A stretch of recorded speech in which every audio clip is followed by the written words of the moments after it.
நாளைக்கு நீ இன்டர்வியூ போகணும் அப்படின்னா அதுக்கும் சுவாமி விவேகானந்தர் நமக்கு கைட்லைன்ஸ் கொடுக்குறாரு. எப்படின்னா, இன்டர்வியூ அட்டன் பண்ண போறீங்க, ஐயா மாதிரி உங்க மாதிரிலாம் வரிசையாக உட்காந்துருக்காங்க, இன்டர்வியூ உட்காந்துருக்காங்க.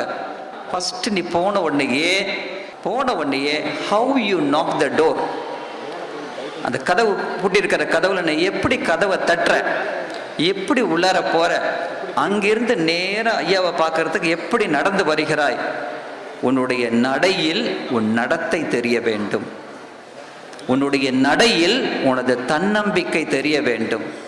வந்த உடனே சேர்ல நுனியில உட்கார்ந்துட்டு, சார் எனக்கு ஒரு வேலை கொடுத்துறீங்களா சார் அப்படின்னு கெஞ்சல் கூடாது. கண்களை நேராக பார்க்க வேண்டும், கண்ணுக்கு கண் பார்க்கணும். ஒரு டிப்ஸ் சொல்றேன், இந்த அதாவது ஈவ் டீசிங் சொல்றாங்க இல்லையா, அதுல யார் தெரியுமா அடி வாங்குறாங்க? யார் பயந்தாங்குழியோ அந்த பிள்ளை தான் அடி வாங்குது.